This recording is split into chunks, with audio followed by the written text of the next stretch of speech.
Assalamualaikum qayrindaşlar. Mən Səhiyyə Bilimləri Universiteti Xalqaralıq Medisina kəsbi oxucusu Dilnur Özdürük.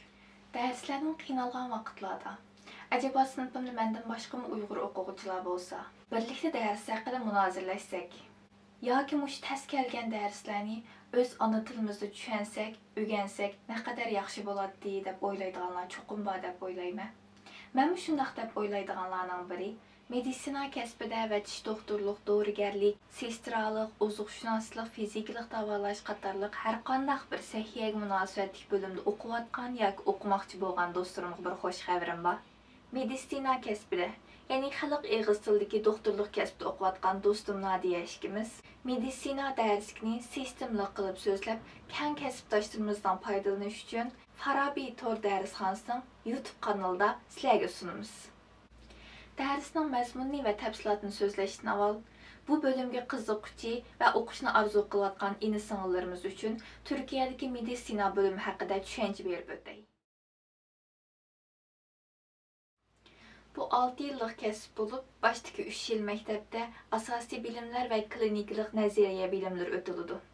Və onundan keyinki 2 yıl doktorxanada kliniklik bilimlərini öyrəniş və praktik qilish bilan ötüdü.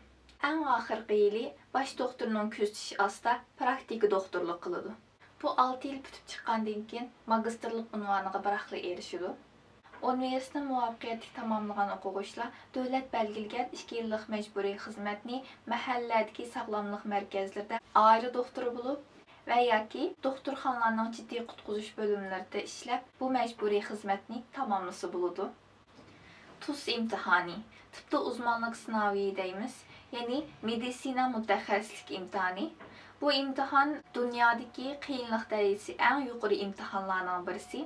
Universitetini bitirib çıxan oxucular bu imtihan qatnashishi orqali ko'z bölümü, ishki tashqi bölümlər, yürək kasalliklar bölümü qatarlıq bölümlərni bu imtihanın nəticəsiga asasən arzu toşquzub tanlaya alaydı. Doktorxanada işləşni xalamagan kişilər yuqori o'rlab doktorluq o'qigandan keyin universitetda akademik xizmatlarni yoki munosabatli tadqiqot organlarida tadqiqotchi bo'lib xizmat qilsa bo'ladi. Endi medisina bölümünün imtihan və o'qitish sistemasiga kelay.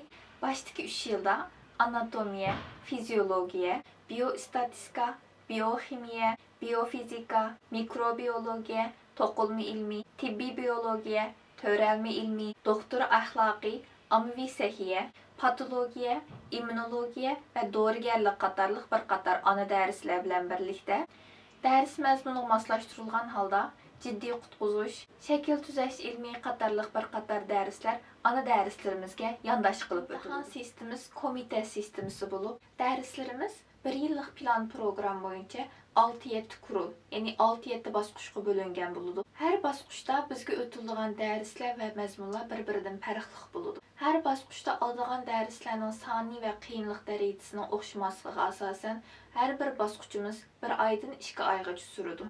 Ötüldüğün dərslər və məzmunlar bir-birindən fərqli bolğanlığı üçün hər bir basqış biz üçün bir tərəfdən yepyeni bir başlanğıç və yepyeni bir mövsüm bolsa, yeni bir tərəfdən medisina ilmi bir-biri bilan zich münasibətli bolğanlığı üçün bir kurulni, yəni bir basqışni bulmasla ötküzüb qalsaq, onundan keyin keldiğən kurulların məzmununu düşünüşkə alaylı dərəcədə təsir göstərdi. Hər kurulda, yəni hər basqışda ilindiğən imtihan 3 olub, birincisi dərslər ötülüb yerməyə gələn vaxtıda formativ isimlik kiçik imtihan, ikincisi dərslər tükəndən keyin summativ isimlik xulasi imtihan, üçüncüsü bolsa təcrübə dərslərinin ilindiğən pratik imtihan. Bu imtihanların nəticəsi persentlər boyunca hesablanıb, şu basqışdakı nəticəmiz çıxarıldı. Hər basqışda təxminən 7-dən 11-gəcə oxşamaydığan fənlərdən dərs görürüz və bu fənlərin həmməsindən yığıb birli imtihan kağızıga təxminən 100 və 120 imtihan sual qılıb çıxarıldı. Hər fəndən ayrım imtihan almağanlıq üçün dərslərin həmmisini birli vaxtda, oxşaş vaxtda birlikdə öyrəniş gerek. Təxminən 15-20 gündür bir imtahan elinib durğanlıq üçün dərslərini çoxum gündə öyrənişə tiriş kerak. Çünki məzmunlar həqiqətən köp bolğanlıq üçün keyin vaxt çıxırıb toluqlaşqa fürsət çıxmaydı. İmtahanımızın içində baraj sistemisi, yəni tosmus sistemisi deyilən bir sistemi var.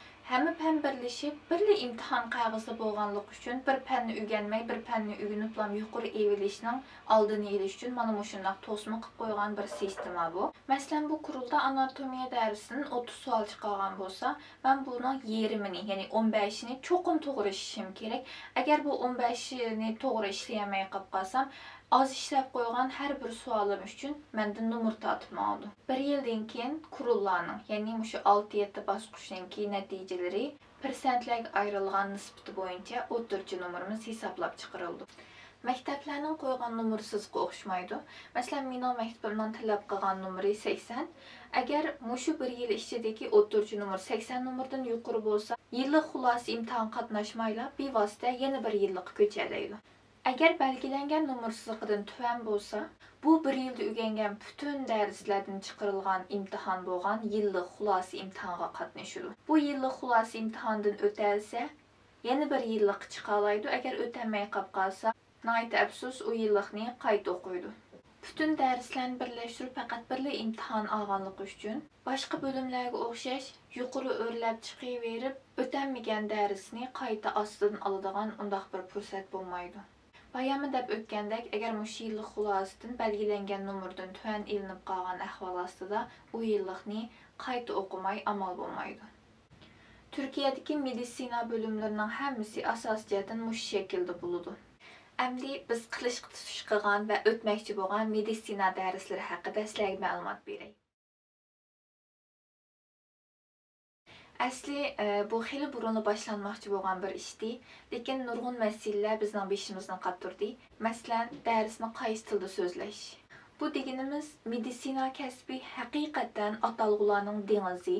Əgər dərsinin məzmununu bütünlüy Uyğurca qılıb etsək, oxucularning hozir ehtiyacı bolmagan Uyğurca atalğularını sözləb, əslində öyrəniyotgan türkçə və latinca atalğular arasında texmi bək qaymoq yüz berib, bazı kəlməsi yolğa əkirib qoyamızmı deyə oyladıq. Türkçe sözləri desək, savaqdaşlar əslində bu məktəbdə və YouTube kanaldakı başqa türkçe videolardan bu dərslərin məzmununa erişəliydi. Və bizim əslindəki məqsədimiz bu dərsləri Uyğurca təfəkkür qilish və Uyğurca analiz mühakimə qilish. Şuna ən axırda dərsin düşəndirilişi Uyğurca bolsun, atalğılar latinca və türkçe bolsun. Çünki latinca bolğan vaxtıda bizdən başqa çət dövlətdəki savaqdaşlarımızmı, oxucularımızmı ulardan faydalanıb qalalaydı. Onunğa qoşub, vətəndə səhiyyə kəsblərini oxub gelib, bu yerdə davamlaşdırışqa bəl bağlayan aka hədlərimizdən faydalanıb qilish üçün dərsinin ən axırına Uyğurca və Xitayca selişdirumluq atalğılarını köstüb ötüb getişini muvafiq gördük. Dərsinin Uyğur tildə düşəndirilişi və axırda qızıqçı öyrənişini xalqanlar üçün Uyğurca atalğılarını qoşub qoyuş arqılıq kəlgüsüdəki sap Uyğur müharibəyə əsas bolub qilishini ümid qılmız və Allahdan bizni şu günlərə tezraq ulaşdırışını tiləyimiz. Əlbəttə, insan kəmküsüz bolmaydı. Şuna bu dərsdə görülən kəmtükliklərini, xatalıqlarını və bu haqda bizə verdiğin tənqidi təklif fikirlərini bizdən ayırmağa islə. Medisina kəsbdə inçikləb təfsili sözlənən anatomiya, fiziologiya, biokimiya qatarlıq ortaq dərslərimiz, başqa səhiyyə kəsblərdə yüzəki sözünüb ötülgənlik üçün başda ötkünümdək ötməkçi bolğan bu dərslərimiz yalğız medisina kəsbidəki oxucular üçün emas, ozuqşünaslıq, fiziklik davalaş, sestralıq, doğrugərlik, diş doktorluğu qatarlıq barlıq səhiyyəyə münasibətli kəsblərdə oxuyatqan yoki oxumaqçı bolğan barlıq qeyrindaşlarımız faydalanılaydı. Bu gözəl xəbərini taqtib qoyuş arqılıq muş sahəyə qiziqçı qeyrindaşlarımızdan mənfəətlənib qilishigə vəsilə bolğaysızlar və kanalımızğa əza boluş arqılıq yeni dərslərimizdən vaxtida xəbərdar olub turğaysızlar. Dərslərimiz patiqində sizlər bilan yüz görüşüdü. Məni səbirçanlıq bilan anlab bərgən həmmənlərə köpdən köp rəhmət, Allahqa əmanət bolunlar.